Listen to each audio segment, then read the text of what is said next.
Y continuamos hablando de política, el gusto siempre de recibir a Gisela Marciota, diputada de Unión por la Patria. Ya vamos a hablar, primero te saludamos Gisela, Hola. gracias por venir.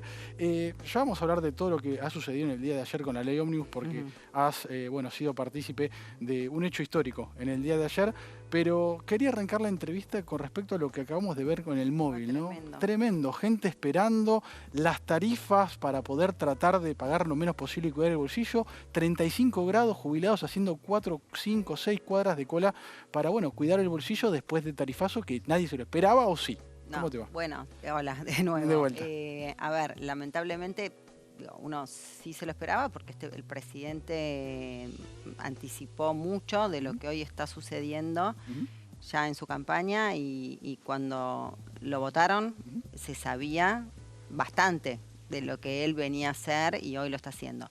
Lo que siempre aclaro es no se sabía cómo lo iba a hacer y de la forma arrolladora vinculado a lo institucional que lo iba a hacer. Tampoco los tiempos. Sí había anticipado como que todo tenía que ser a cierta velocidad y nada de gradualismo y ese tipo de cosas que minimizaba, ¿no? Por un lado. Y por otro, la verdad que es tremendo que hoy estemos viviendo esta situación. Digo, es como la contradicción, ¿no? Se sabía que iba a pasar, mucha gente votó para que esto de alguna manera sucediera. Claro. Y no hay posibilidad de no repudiar que esté pasando esto y no solamente la gente de determinada edad, que también hay mamás con niños, de todas las edades, es una locura. Y también es una locura no hacerlo porque es una locura el precio. Claro. Entonces es como, estamos en esa situación, en ese escenario y esa es la coyuntura que estamos atravesando. En el medio ocurre el tratamiento de esta ley Ómnibus. Ayer era la jornada de la semana. Sí. Tenía que iniciar el tratamiento en particular. Después de 5 horas de sesión nos encontramos con un cuarto intermedio y al regreso se levanta y vuelve a comisión. ¿Cómo lo viviste? Bueno, igual que como lo vivieron todos los que lo estaban siguiendo, porque la verdad que fue inesperado, sorpresivo, abrupto. No hay más calificativos para ponerle a ese momento porque la instancia del cuarto intermedio... A ver, cuando se llega a la instancia del cuarto intermedio ya venía un escenario que era el escenario de que en el tratamiento de artículo por artículo que se estaba haciendo, no sé si todo el mundo sabe cómo es el procedimiento y cómo... Aquí lo seguimos en vivo. Claro, pero a lo mejor la gente, a veces es como, quizás es medio engorroso de entender qué era lo que venía pasando desde la semana pasada y qué se votó la semana pasada y por qué seguíamos votando ayer. Lo que había pasado es que es una ley con un volumen enorme, no solo en cantidad de hojas, sino el contenido de cada uno de esos artículos, que la semana pasada se tardó 3 días en llegar a votar en general, es decir, al conjunto de la ley, pero después, dadas las diferencias que había, no nuestras, nosotros estábamos en contra de todos los artículos, nosotros no teníamos la necesidad de ir al debate artículo por artículo, porque nosotros votamos en contra de la ley en general, e íbamos a votar en contra cada uno de los artículos que se trataran en la sesión. Pero había otra oposición, la oposición que yo digo dialoguista, pero que es colaboracionista, también a la hora de no solo dialogar, sino de votar, porque votó a favor en general. Y en particular, que era esto lo que estábamos empezando en el día de ayer, lo que pedía esa oposición colaboracionista es la modificación de determinados contenidos para acompañar el voto en esos artículos. Bueno, cuando empieza la sesión, donde íbamos a tardar, yo calculo, al ritmo que íbamos 10 días, o quizás más, cada uno de esos artículos arrancan ganando, como logrando los votos necesarios para que se apruebe ese artículo. Llegamos al artículo número 5 y eso empieza a decaer. Claro. El oficialismo empieza a perder las votaciones. En esa instancia, cuando íbamos a pasar al artículo 6, que se iba a pasar al artículo de las privatizaciones de las empresas del Estado... Tema elegido si lo sabe. Era justo un tema muy sensible, hipersensible, venían perdiendo las votaciones, piden el cuarto intermedio. Sí. Era obvio que tenían que ir a negociar de nuevo con la oposición dialoguista colaboracionista. Claro. De hecho, nosotros, como espacio, no fuimos parte de esa reunión de jefes de bloque. No, Germán Martínez se quedó en el Quedó recinto. No, fue. O sea, cuando No lo dejaron entrar. Claro, fue, o sea, reunión de jefe de bloques. Se paran todos los jefes de bloques, van, no, vos no puedes entrar. Bueno, Germán volvió al recinto. Entonces nos enteramos en el recinto de que no habían llegado al acuerdo necesario para avanzar con la votación y que se volvía a foja cero. Entonces, ¿qué hay que tener en cuenta a la hora de quizás en tratar de comprender lo que pasó? Primero, yo lo que tengo para decir es, a mí me alivia lo que pasó, porque íbamos camino, si eso se aprobaba, si ese paquete de articulados que componían la ley ómnibus, proyecto de ley ómnibus, se aprobaba. Lo dije cuando me tocó hablar, íbamos camino a la instauración, a la supresión de la Constitución Nacional, lo que permitía instaurar una dictadura cívico-libertaria que le daba al presidente el poder de gobernar a través de decreto ley y cerrar prácticamente el Congreso. Además de que desaparecían derechos, garantías, o sea, era gravísimo a nivel institucional lo que sucedía. Entonces me alivia que eso haya pasado. Pero por otro lado, yo lo que quiero aclarar, y no me voy a cansar de aclararlo, es que nosotros, porque después vienen la oposición que pone trabas, palos en la rueda. Nosotros no. Nosotros como espacios políticos siempre dijimos que estábamos en contra. Desde el minuto 1, cuando ese proyecto, de la forma intempestiva que llega al Congreso Nacional, tratando de que sea aprobado rápidamente y solo se conformaron 3 comisiones, se firmó un dictamen sin contenido, bueno, el sinfín de irregularidades es impresionante por el que se fue llevando adelante y cómo se fue llevando adelante todo esto. Nosotros siempre estuvimos en contra de este proyecto, de la forma, del contenido, del fondo, de cada uno de los artículos. O sea, dijimos e hicimos lo que pensamos en función del proyecto que representamos y en función de la gente que nos votó para estar ahí. Ahora, no así los dialoguistas colaboracionistas. Claro que uno hablaba, mientras estábamos al aire con algunos diputados, y nos decían, les tiramos un centro y ni siquiera pudieron agarrar. Yo te quiero preguntar si lo hacen, porque después escuchamos la palabra de Francos, del propio Jarzago, que lo mandó a comisión sabiendo y desconociendo que esto iba directamente a foja cero.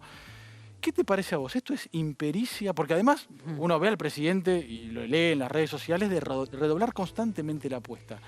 ¿Qué te parece a vos? Extorsionando, agrediendo, insultando, como viene haciendo hace bastante tiempo. ¿Es ignorancia? ¿Es impericia?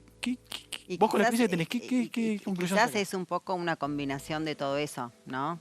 Yo creo que acá sí se conjugan una combinación de distintos factores, porque además uno puede desconocer quizás el funcionamiento del Estado, quizás también el funcionamiento legislativo, digo, pero vos sos el presidente de la nación, vos debes tener asesores que saben, digo, uno no gobierna solo, digo, yo, imagínate, como diputada, digo, yo tampoco llegué al Congreso Nacional la primera vez que ingresé como diputada sabiendo cómo sucedían las cosas y cómo era el tratamiento legislativo, el recorrido que tiene una ley cuando haces el proyecto, cuando lo presentás, a dónde van las comisiones, el dictamen, llegar al recinto. Digo, bueno, pero tenés siempre alrededor gente que te va sosteniendo y apoyando y explicando y enseñando y asesorando. Digo, para eso están los asesores, que son mucho más técnicos y que saben y que te tienen que dar esas herramientas. Quiero creer que el presidente también las tiene, pero ¿qué pasa? Quizás es parte de lo que vos decís, también hay una personalidad, hay un estilo, digo, hay un estilo que es muy intempestivo probablemente, y ya lo vimos, digo, al presidente Milei lo conocemos de antes de que sea presidente, y me parece que es el mismo estilo de antes, digo, no es que hay algo distinto. Y también lo que genera, a mí por lo menos, me genera como mucho vértigo todo el tiempo la presidencia de Milei desde el 10 de diciembre. Es como que cada día no sabemos qué va a pasar, y no lo digo solo como diputada, digo, soy una ciudadana argentina que le pasan las mismas cosas que a cualquiera de los argentinos, digo, y creo que estamos todos en esa instancia, donde no sabemos qué va a pasar mañana. Bueno, sin ir más lejos, a partir de lo que pasó, se cambia completamente el discurso y se ha llegado a decir a través de los retweets, los likes del presidente, que era toda una estrategia, que en realidad no querían que la ley Bases saliera. ¿Cómo queda parado ahora el oficialismo? Porque escuchamos a Milei por un lado marcar esto, al ministro de Economía decir que lo que planteaba la ley de Bases se puede hacer por otra vía, recortando por otro lado. Se agrega más incertidumbre a la vida cotidiana, pareciera. Bueno, es una incertidumbre permanente, desde el 10 de diciembre a esta parte es una incertidumbre permanente, pero por otro lado es muy poco serio, ¿no? Todo el manejo es poco serio y a su vez es muy violento. Porque incluso, digo, más allá de sus palabras, lo que pueda tuitear, bueno, las extorsiones que conocemos que suceden y que son explícitas prácticamente porque se hacen en público y que quedan registradas y sabemos que están sucediendo. Digo, más allá de todo eso, digo, violento también fue este proyecto. Bueno. El proyecto en sí era violento. La forma y el contenido era violento. El decreto, que hoy todavía, y nos tenemos que ocupar de eso porque está vigente, es violento. Entonces hay y yo espero que no pase, que naturalicemos la violencia de esa manera.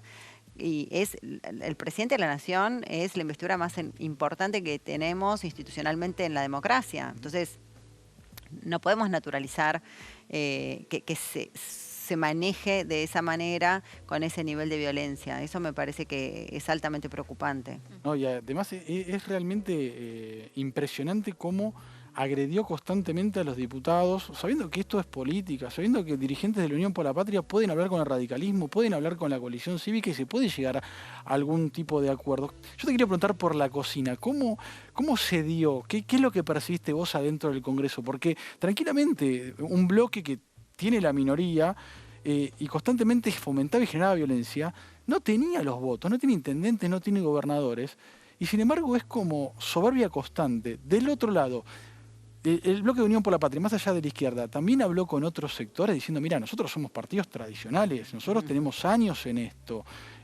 Bueno, se vio con las distintas votaciones. Nosotros somos, ¿no? y es así, nosotros somos dialoguistas en serio. Y el diálogo entre fuerzas políticas en el Congreso Nacional, en la Cámara de Diputados, se da adentro del Congreso. Claro. Por eso marco la diferencia entre dialoguistas y colaboracionistas, porque los dialoguistas colaboracionistas no solo votaron en general el proyecto de ley, que ahora está en foja cero, pero hay nombres y apellidos, son 144 diputados y diputadas que votaron ese proyecto y que estaban de acuerdo en general con ese proyecto. Esos diputados, dialoguistas colaboracionistas, y esta es la diferencia, no solo por haber votado el proyecto, sino el diálogo que se daba, por ejemplo, en el famoso departamento de Recoleta, para ver si llegaban a un acuerdo en el articulado y tenían un dictamen con contenido, porque hasta ese momento el dictamen estaba vacío. Entonces, nosotros no vamos a dialogar fuera de la institución. La institución es el Congreso Nacional. El diálogo se da dentro del Congreso Nacional, se da en las comisiones, se da en el recinto, se da en los plenarios de comisiones. Ese es el diálogo institucional y que fortalece la democracia y que puede enriquecer cualquier tipo de contenido, ya sea cualquier tipo de proyecto que venga del Poder Ejecutivo o que presente algún diputado nacional o que sea una iniciativa popular. Digo, cualquier tipo de iniciativa se tiene que dialogar, debatir y construir dentro del Congreso Nacional. El resto es colaboracionismo, digo, es afuera de lo institucional. Y eso fue lo que hizo esa oposición que acompañó con los 144 votos al proyecto del presidente, y que es la que se dio vuelta. Digo, esa oposición dialoguista colaboracionista es la que se dio vuelta. Digo, nosotros fuimos coherentes, nunca íbamos a acompañar, no vamos a hablar por afuera del Congreso. ¿Ponemos pelos en la rueda? No. No ponemos pelos en la rueda. Nos sentamos a dialogar y a debatir. Invitamos todo el tiempo a todos los ministros de las áreas que proponía ese proyecto modificar en su articulado para que vinieran a defender el proyecto. ¿Qué mejor que si vos tenés un proyecto en el que creés, fervientemente creés que eso es el camino, que sentarte con los diputados y diputadas que van a tener que votarlo para explicarnos el proyecto y convencernos de que tenemos que acompañar ese proyecto y de que esa es una buena idea para los argentinos y las argentinas, ya que no haya venido ningún ministro a sentarse, sobre todo determinado nivel de ministro, como Caputo era central que estuviera sentado ahí. Central. Claro. Si él cree en ese proyecto, ¿por qué no fue a explicarnos? Digo, todo tiene un desmanejo que lo que demuestra es que básicamente yo estoy casi convencida de que no creen en el manejo y en el trabajo institucional en este caso, del Poder Legislativo. No creen en eso. ¿Te preocupa el plan B? Porque ahora se habla de un plan B, efectivamente. El plan A no salió. Se habla mucho de DNU. Se habló de DNU, se habla ahora de plebiscito, que de todos modos si lo convoca el Ejecutivo es no vinculante. ¿Qué puede pasar? ¿Se tratará de vuelta en comisiones o pensás que puede llegar a directamente Yo creo que cualquier pasar? escenario es posible, que tendríamos que estar preparados para cualquiera de esos escenarios. En el caso del plebiscito, a mí me parece, bueno, es una herramienta constitucional, es una herramienta que se incorporó en el 94 con la reforma de la Constitución. Me parece que está bien, yo creo en todas esas herramientas como uso. Lo que no creo es que hoy la Argentina esté en condiciones de tener semejante nivel de gasto para una elección, porque un plebiscito es una elección. Claro. Y hay un tema que se va a poner en juego y sobre ese tema va a haber distintas posturas y esas posturas hacen campaña y se va a necesitar hacer campaña y esa campaña sale plata. Totalmente. No sé, el presidente dijo que no hay plata. Bueno, me imagino que si no hay plata, no hay plata para un plebiscito. Claro. O sea, digo, no entiendo si no. Entonces, no hay plata para los jubilados, pero hay plata para un plebiscito. No hay plata para docentes, pero hay plata para un plebiscito. Me parece que hay una incongruencia respecto de la realidad, de lo que sucede y del proyecto que quiere llevar adelante. Por otro lado, también creo que es como una salida caprichosa, ¿no? Como, bueno, el Congreso no me lo aprobó, entonces hago... Es como muy infantil la respuesta. No me da la sensación de una respuesta política. Me parece que faltaría una respuesta política a lo que pasó ayer y no un capricho infantil que además se va a hacer con la plata de todos los argentinos y las argentinas. Bueno. Digo, cuando él mismo está diciendo que no hay plata. Bueno, tratemos de tener cierta coherencia entre lo que se dice, se piensa y se hace. Y ahora, ¿cómo se revierte esto? Es la pregunta porque teniendo en cuenta que está peleado con los gobernadores. Hay una noticia hay un cierto enojo, la cual manejamos, con 5 gobernadores en particular. No tiene intendentes, peleado con los gobernadores.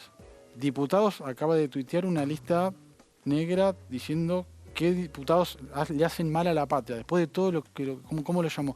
¿Crees que tiene forma de revertir la situación el presidente y cómo lo haría? Esa pregunta hay que hacérsela a él, pero digo, Sí, en tu opinión, Gisela, porque la verdad que no... Es verdad, hay que hacérsela a él y a su equipo más cercano de asesores y de colaboradores. Digo, no me imagino cómo puede llegar a ser ese tipo de mesa chica, de reunión, de asesoramiento, de cómo continuar. Si yo tuviera la posibilidad de sugerirle estamos en una instancia donde con capricho, con violencia, con este atropello, digo, no se va a llegar a ningún lado.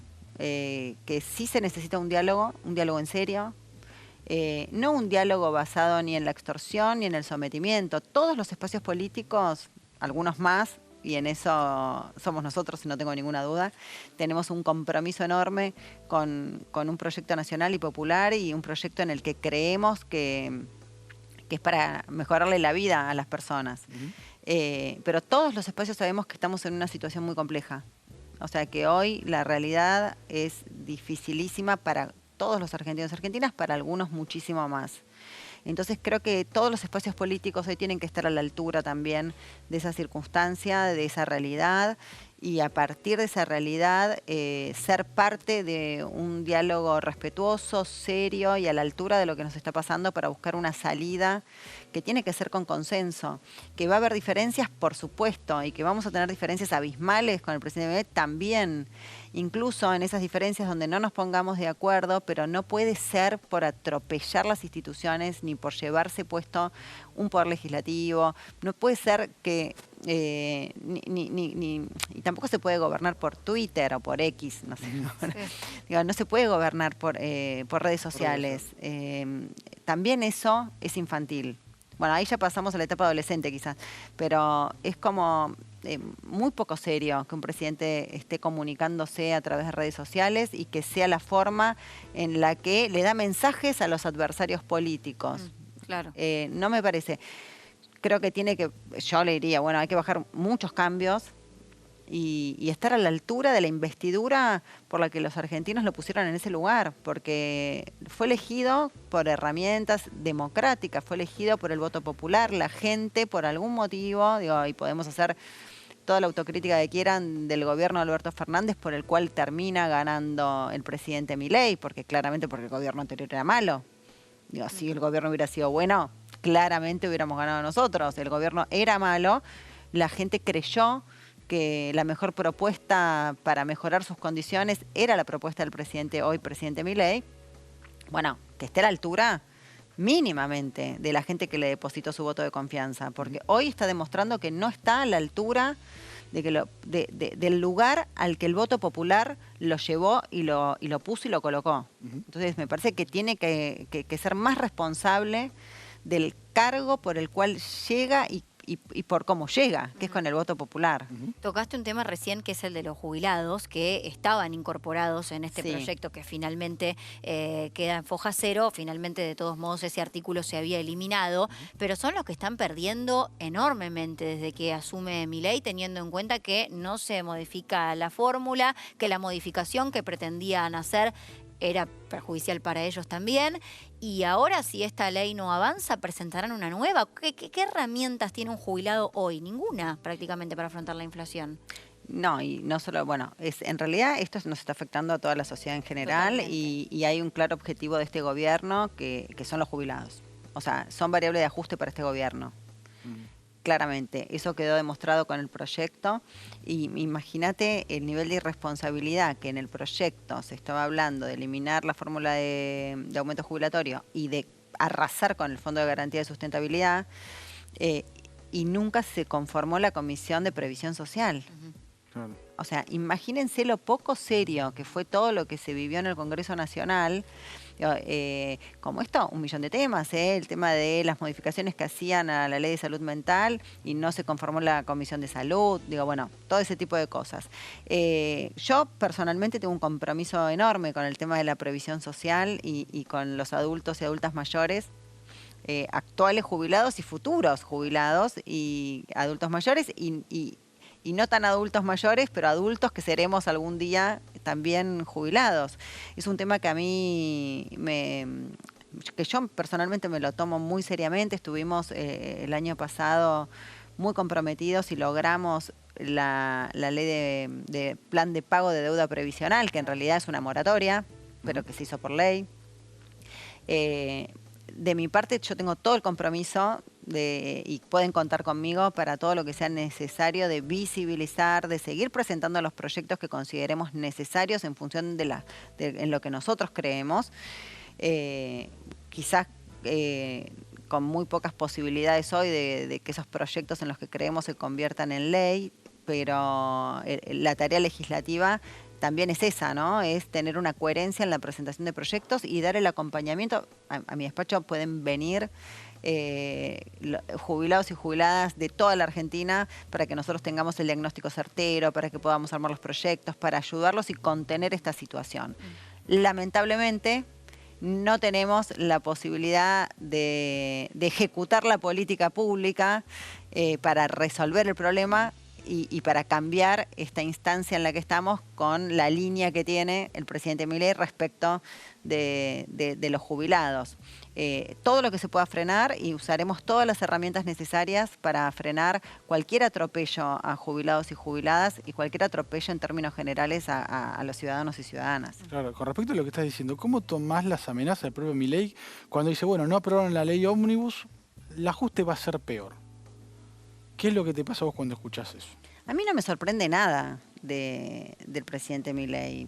O sea, él está diciendo y haciendo parte de lo que siempre fue. No, Milei, o sea, no es distinto del Milei que aparecía en los medios de comunicación. Y era un personaje que para algunos habrá sido pintoresco, para mí era preocupante, ¿no? Hace bastante lo venís diciendo eso. Sí, o sea, para mí era preocupante su presencia en los medios. Ahí también los medios tienen que hacerse cargo de la responsabilidad que tienen de generar también, ¿no? Porque se ha generado mediáticamente el personaje, ¿no? de Milei, que luego se convirtió en presidente de la Nación. Y tuvo mucho que ver su presencia mediática en redes sociales, la construcción que fue haciendo para hoy ser presidente de la Nación. creo que si uno hace un seguimiento o hizo un seguimiento de su recorrido, hoy tenemos un Milei clásico. No es otra cosa, es el mismo Milei que estaba sentado casi como si fuera un panelista de algunos programas de televisión. Entonces, no me sorprende absolutamente nada y tampoco me sorprende ni las idas y venidas, ni las marchas y contramarchas, ni sus exabruptos, porque los vimos antes esto lo vimos antes, lo vimos en entrevistas que le hacían y se ponía nervioso. Digo, no es nuevo. Ahora que, no sé por qué hoy nos sorprenderíamos. Digo, bueno, ¿y qué va a hacer? Y extorsiona y se enoja, pero fue siempre igual. Digo, no cambió. Es la misma persona. Sí, lo que cambió es la investidura. Claro. Antes era una especie de panelista de algunos programas de televisión, se convertía en un personaje. Bueno, llegado el caso, le hacía daño al que lo estaba escuchando, como me hacía daño a mí cuando lo escuchaba. Y a otros les gustaba. A mí me hacía daño. Bueno, hoy le está haciendo daño a todos los argentinos y las argentinas. Eso es lo que cambió. La responsabilidad que hoy tiene el presidente, que es Milei. Entonces, eso es lo que yo le diría. Por favor, a la altura de la circunstancia, a la altura de la investidura. No se puede, o sea, las emociones en este caso no le pueden ganar a la investidura que tiene. Bueno, eso es lo que a mí me parece. No me genera ninguna sorpresa, no me sorprende nada de lo que digan, ni las extorsiones, nada. ¿Y cómo evalúas la posibilidad de que se empiece a gobernar por decreto teniendo en cuenta las amenazas de Caputo, de Milei? Tampoco me sorprende porque ya lo hizo. Hizo un decreto que todavía está vigente, que tenemos que ver qué pasa y si podemos en el Congreso rechazarlo. ¿Y la Corte? Y que está judicializado también. O sea, nosotros tenemos, desde cada uno desde su lugar, ¿no? La justicia desde su lugar, nosotros como Poder Legislativo desde nuestro lugar, tenemos la responsabilidad de usar las herramientas que tenemos a nuestro alcance para contener todo este desborde, ¿no? Y si podemos frenarlo, mejor. Ayer se frenó. Por eso digo, lo de ayer a mí me alivia, porque pudimos no solo contener, sino frenar. Y frenar eso es un paso muy importante, no significa mucho más que eso, porque no sabemos cómo continúa, claro. No tenemos la menor idea. También es cierto que fue muy importante y creo que eso también derivó en lo que sucedió ayer, que los trabajadores y las trabajadoras organizados con el paro del 24 de enero, con esa movilización que fue contundente, también fue un mensaje. Fue un mensaje para el presidente. Nosotros le queremos decir, presidente, no nos gusta esto, no estamos de acuerdo, ¿no? Y eso lo hacíamos en la movilización, organizados, con esa convocatoria enorme a través de la CGT. Lo hicimos en las comisiones, lo hicimos en el recinto, digo, lo hicimos en las instancias donde podíamos decir. Y ayer terminó pasando que nosotros, que ya veníamos diciendo esto no nos gusta, bueno, los opositores dialoguistas, colaboracionistas, por distintos motivos, no lo acompañaron. Por distintos motivos. Acá no es que fue una cuestión de convicción por proyectos distintos. Fue porque no llegaron a determinados acuerdos. Vaya a saber qué tipo de acuerdos que no llegaron a tener para lograr esos votos. Pero 144 diputados y diputadas votaron en general ese proyecto. Eso también hay que tenerlo en cuenta.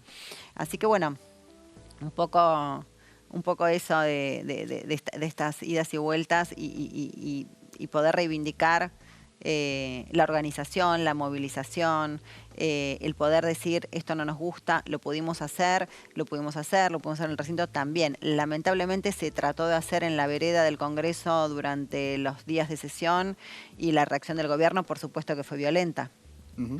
Ahí también tuvimos más de lo que es Milei, ¿no?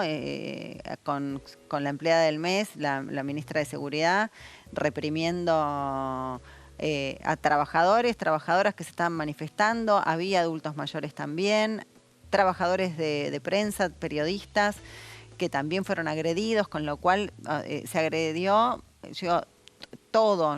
Hice una presentación de una cuestión de privilegio en la Cámara de Diputados repudiando y repudiando al presidente y a todo el gobierno y a todo su gabinete por esa represión, porque además, estaban queriendo coartar la libertad de expresión, que tiene que ver incluso con la movilización, Claro.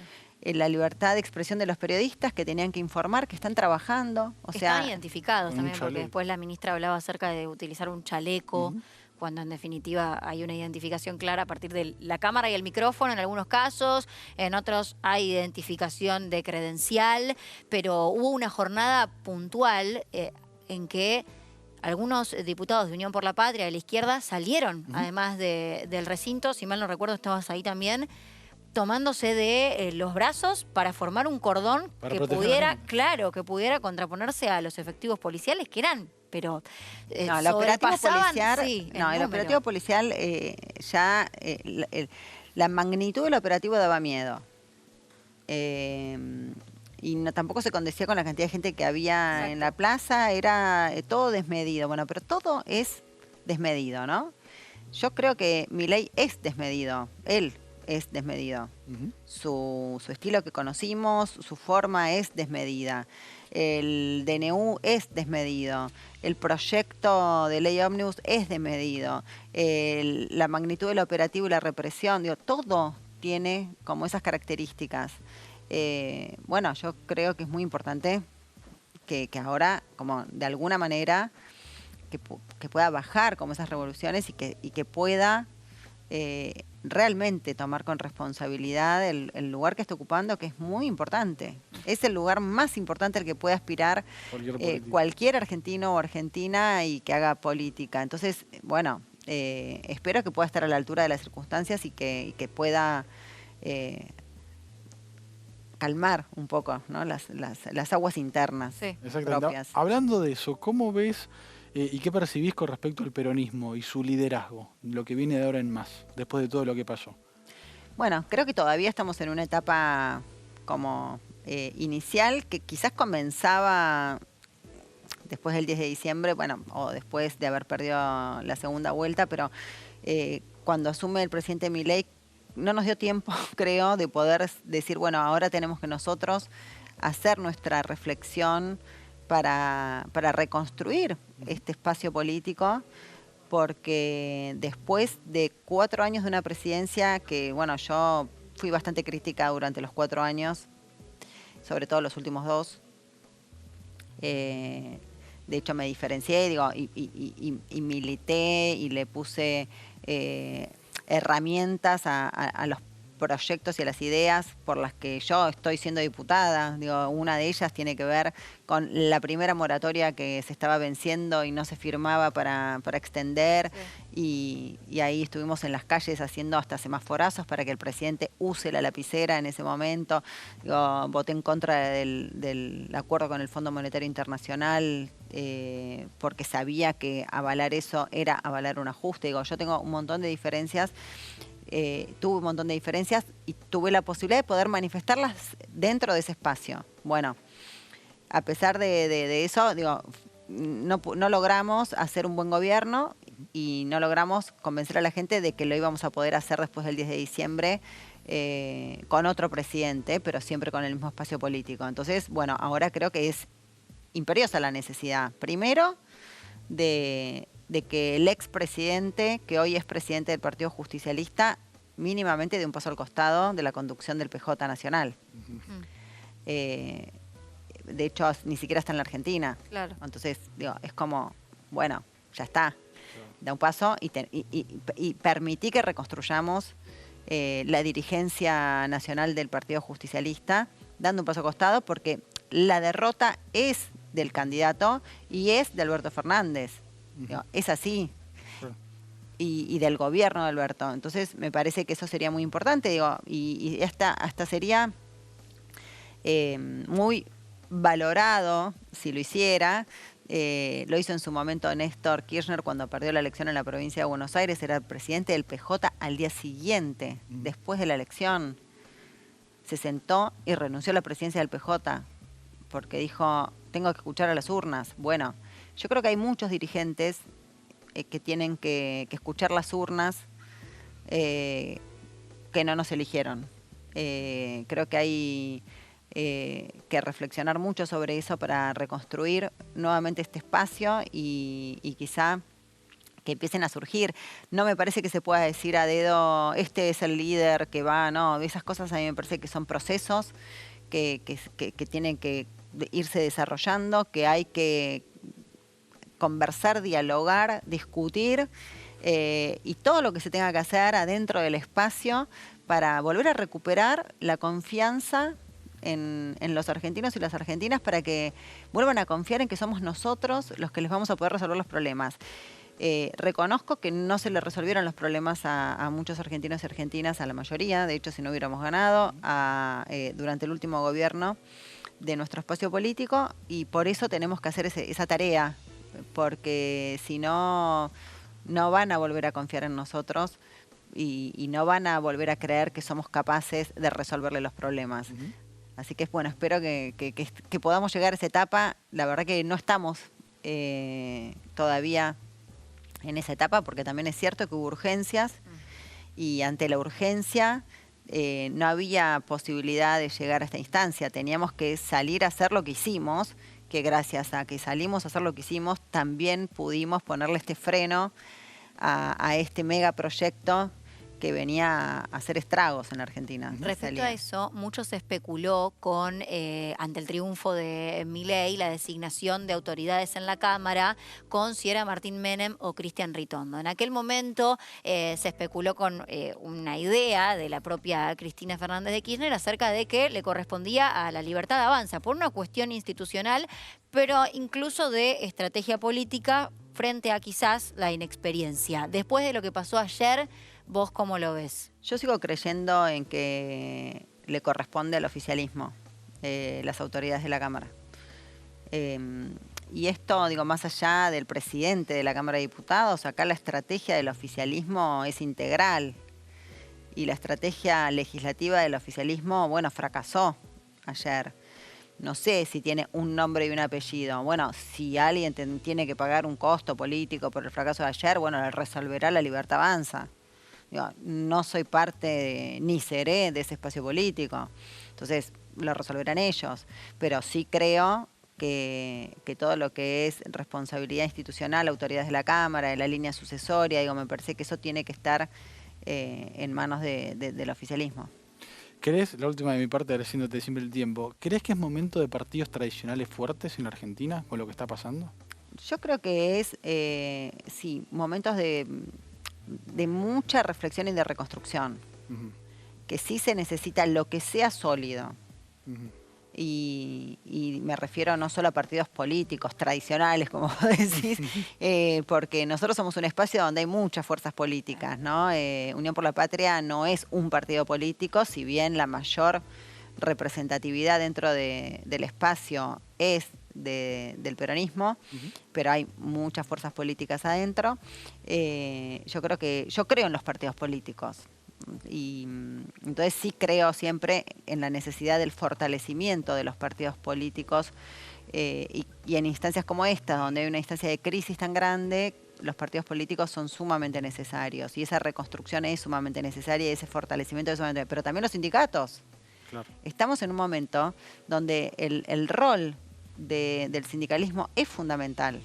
Están ya diciendo que están queriendo mandar un proyecto de reforma laboral que sabemos que es una flexibilización, porque reforma laboral, bueno, si es a favor de los trabajadores, bienvenida, la podemos escuchar, podemos verla, todo lo que quieran, dialogamos adentro del Congreso. Bueno, se eligió mandar por DNU y está frenada por la justicia. Bueno, por eso digo, todo depende del contenido de lo que manden, pero creo, por lo que ya venimos viendo, que no va a ser probablemente a favor de los trabajadores y trabajadoras, con lo cual el rol y el fortalecimiento de los sindicatos y de la CGT va a ser también muy importante. Digo, todo lo que estás hablando, de todo lo que sea la organización de la sociedad, va a ser, y esto tiene que ver con sindicatos, partidos, organizaciones civiles, todo va a ser muy necesario para poder marcar un poco la cancha y frenar y contener.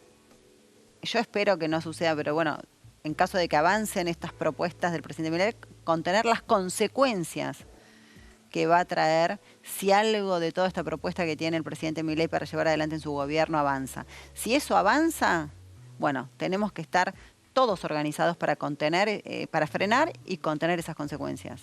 Gisela, muchas gracias por venir. Gracias a Placer muy ustedes, grande. muchas gracias.